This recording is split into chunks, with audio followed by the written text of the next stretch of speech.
¿Alguna vez has sentido que una obra se siente más como una propaganda política de un país que como una historia? Esto normalmente afecta la percepción que tenemos de una obra.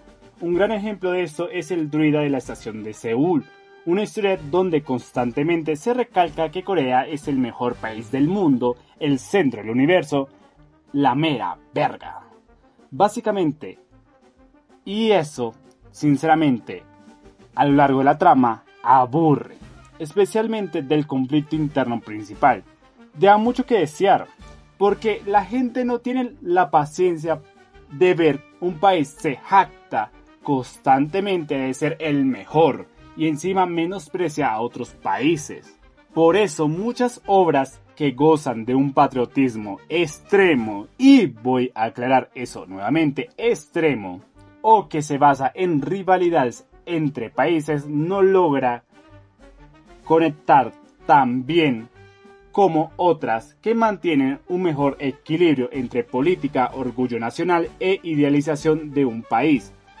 Una cosa es que tu historia se desarrolle, ya puede ser en Corea, China, Japón, y que no salga de dicho territorio.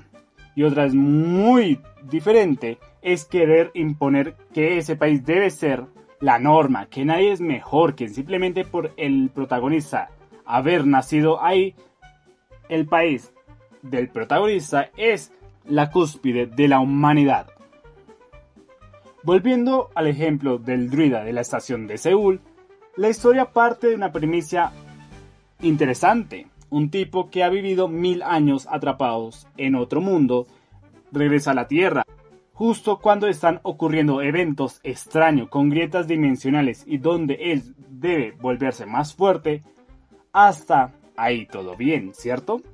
El problema empieza cuando la obra insiste en que, como este personaje es coreano, los demás países no importan, literalmente no importan. Son dejados de lado o muchas veces ridiculizados. Incluso el primer villano que aparece tiene una justificación mucho más sólida que el propio protagonista. Este villano es un reencarnado que ha vivido y experimentado múltiples muertes y que llegó a una conclusión de que Japón sería el refugio perfecto de Asia, y viendo por el bienestar de Corea prefiere hacer que Japón sea mucho más seguro para que el colapso que se dé en unos años sea prevenido y salvado a la mayor parte de la población coreana que ese mismo pudiera ser en el país japonés.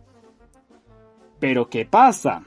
En vez de explorar esa justificación bastante válida, el autor simplemente lo ridiculiza, lo vuelve un ególatra, alguien que no sabe lo que va a pasar, que como es un traidor de la patria se merece ser ridiculizado y humillado de la forma más antinatural posible.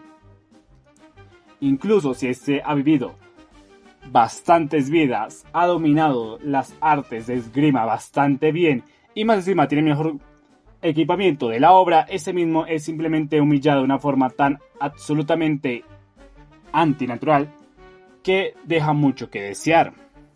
Y como tú, como espectador, te quedas pensando, ¿de verdad tengo que tragarme esto solamente porque traicionó, entre muchas comillas, a su país? Ve por un bien mayor y está justificado porque no ha hecho nada malo hasta ahora. Y ojo, no solamente estoy hablando de Corea nomás. También tenemos el caso de Gate, un anime que curiosamente también comparte el tema de grietas interdimensionales que invaden la Tierra. Bastante raro que esas dos series animadas compartan un mismo concepto.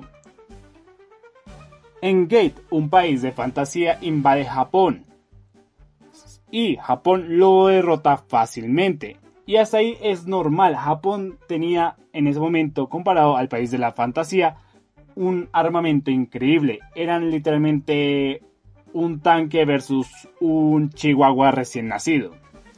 Pero el problema es cómo avanza la historia. Y eso es lo que rechina de esa obra. Es cómo presentan a Japón como el único líder el más culto, el que sabe supervisar al otro mundo. Todos los demás países de fantasía del otro mundo son incivilizados, inmorales, estúpidos. Y esto no está mal, dado a que en sí mismo el país de fantasía se ubica en una época medieval donde no había tanta tecnología.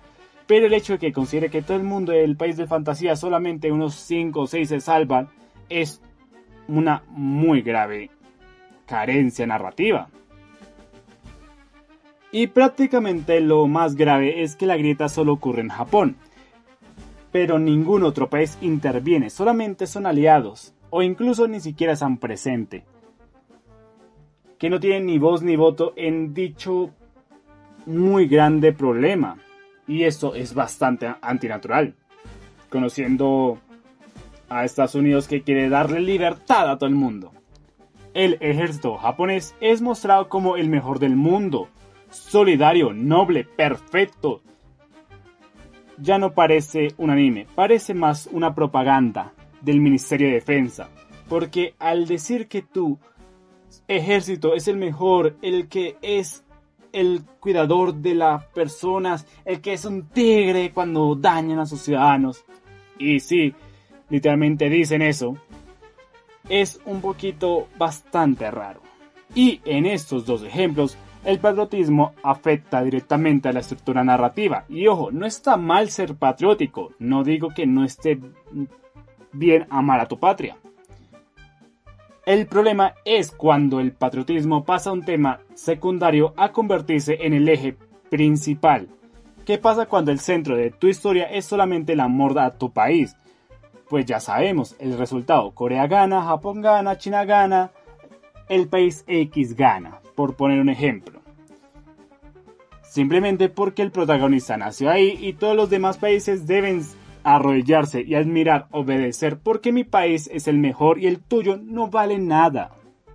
Y ahí es cuando la historia deja de ser una historia y se convierte en un discurso político, un discurso ideológico, un discurso militante. Ya no hay desarrollo de personajes, ya no hay conflicto moral, incluso dentro de su mismo país todo el mundo es perfecto, todo el mundo es buena gente, todo el mundo es sabio. Y eso no es normal, no hay matices, solo queda la idolatría hacia una nación. Se vuelve un ejercicio de simplismo, de perfección irreal, donde el gobierno, el ejército y el pueblo de ese país son dioses y los demás son simples mendigos de solamente la gracia de ese país. Y eso sinceramente es una pena, porque muchas de esas historias tenían potencial, tenían tramas, personajes, mundo que pueden haber sido mucho más interesantes si no se hubieran visto reducidos a la simple frase de mi país es el mejor.